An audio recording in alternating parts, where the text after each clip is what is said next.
Annika is a nun who fled to a convent as soon as she turned 18, escaping an abusive home. When her grandmother dies, Annika's older brothers and sister are forced to return home to help care for their elderly mother.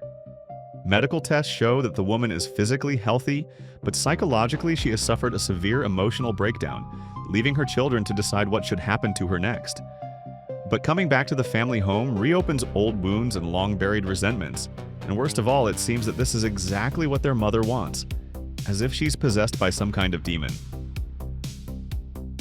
One of the defining TV series of our time is The Haunting of Hill House by Mike Flanagan, a remarkably nuanced family drama, a profound meditation on unresolved trauma, and at the same time, an outstanding horror story.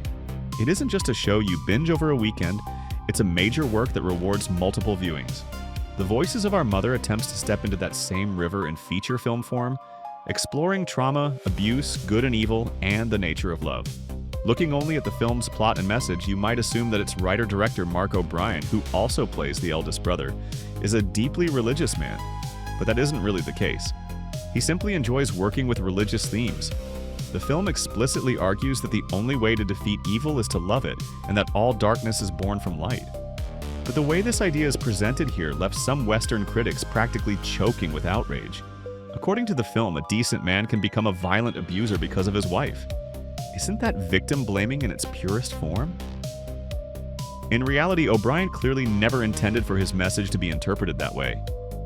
If you read his interviews, his creative goal was much simpler: to make a horror film built on parallels between dementia and demonic possession. But his desire to emulate Flanagan ended up backfiring.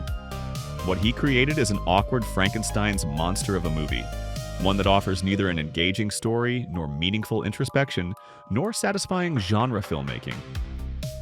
The film draws you in by promising an exploration of family trauma, but that layer ultimately boils down to a single scene in which the siblings, each practically a walking embodiment of pride, envy, weakness, or cowardice, air their grievances, only for this impossibly tangled emotional knot to be chopped apart moments later by a couple of random gunshots.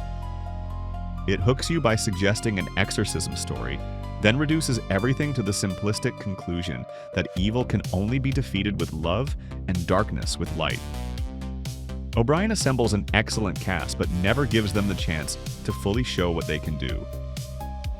Even the horror elements feel as though they were invented and patched together in the editing room through jarring cuts and loud jump scare sound cues. The Voices of Our Mother belongs to that particularly frustrating category of bad movies that spend far too long pretending to be good ones. They open with a genuinely strong premise, and their creators confidently display what seems like a formidable arsenal of ideas capable of surprising and captivating the audience. But in the end, only a tiny fraction of that potential is ever used. It's the kind of movie that could have been something special, but never becomes it, and that's what makes it so frustrating. Then again, maybe O'Brien simply bit off more than he could chew. After all, masterpieces like The Haunting of Hill House don't come along very often for a reason.